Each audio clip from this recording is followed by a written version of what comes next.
Pro Stock champion Jag Coughlin, his 5th Pro Stock World Championship.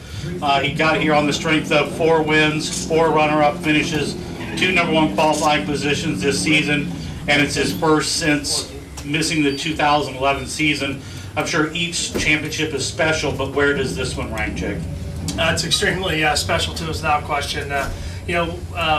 When I stepped away at the end of 2010, honestly wasn't real sure how quickly I'd be back into the professional racing, and shortly thereafter, just put a great program together with our friends at Mopar to run a Dodge Avenger for the 12, 13, and 14 season. So we didn't rest too long, quite honestly, and 2012 was a great year for us. We just didn't quite get the results we were looking for. Made some transitions on the engine development side.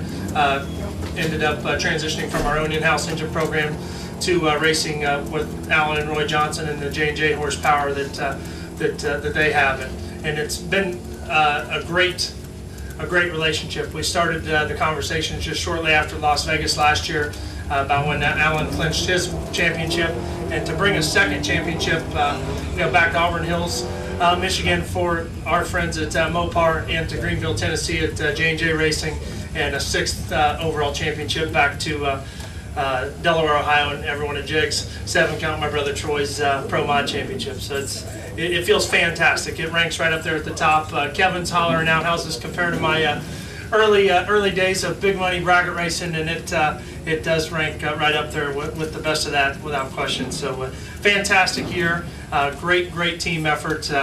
Obviously, Alan's got one heck of a team with Jim Yates and Mark Ingersoll and everyone on the Mopar Dodge team, and Dave Udini leading up our efforts on the Jigs.com side, working with Mark and Jim. Just performed really well. As you mentioned, we were in 8 finals this year. I got half of them, which is fantastic. In this day and age of pro stock, it is tough. We've seen a lot of races won and lost by just a few thousandths of a second, and I think this is probably the tightest and one of the more intense championships I've ever won. That ranks right up there with 2007, when we had the 2 cuts to the countdown to 1 effort in the first year of our playoffs. So very excited and very happy for everyone on the team to host this. What did you think when you get Vincent Noville as your first round draw, and then you've seen the way Mike Edwards has been running all weekend, and gaining points like crazy? Well, things were bouncing around there in Q4. We went into the session, qualified, came in, left Q3 in the number 2 spot. I think we left Q3 in the number 4 spot, if I'm not mistaken. And things were shuffling around on the high end of the qualifying ladder too. And when I saw that I had to run Vincent, I'm like, oh man, here we go. He's had my number this year. Cracked me, I think, in all 3 of the finals that he won. Maybe he won another one. Excuse me if he did, but I remember the ones I got cracked at, right? So knowing I had him, it was actually probably a little bit of a blessing, man. I really knew I had to bring my A game, and the team prepared the car extremely well. We'd made 4 runs within 100th of a second, and added a 5th run to it there in the first round, and to come back against Alan there in the second round, we obviously wanted to win that round. Really felt like I could be somewhere between 10 and 14 on the tree, and I saw Jason got where he got beat, which I think most of us here were shocked at that outcome. I think I just was ice cold and relaxed, and turned the red light on by 1,000th, and AJ went marching on. So it looked like the car was on another 54, 55, which is fantastic. Pulled the chutes a little early, and we'll go cheer on.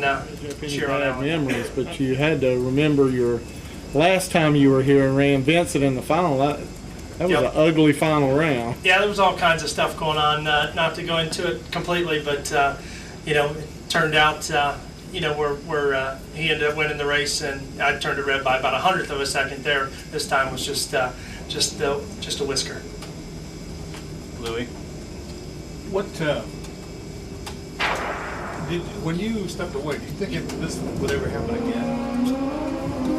That's certainly possible. I mean, being 43 and traveling the 24 races, certainly it's a big effort on top of helping manage and run our family business, Jigs and Jigs.com. So You know, I enjoy racing. I'll always be behind the wheel of something without question. But you know, we'll see. You know how far this takes us. Right now, obviously, we're focused on enjoying this huge victory for us this season. We're going to celebrate really well. You know, at the NHRA Melilla banquet tomorrow night, and in Hollywood, and really let this one sink in. We're going to take a few weeks off here at the end of this. It's been a long road this year, and very tense, very stressful. But hey, that's what we love about it, right?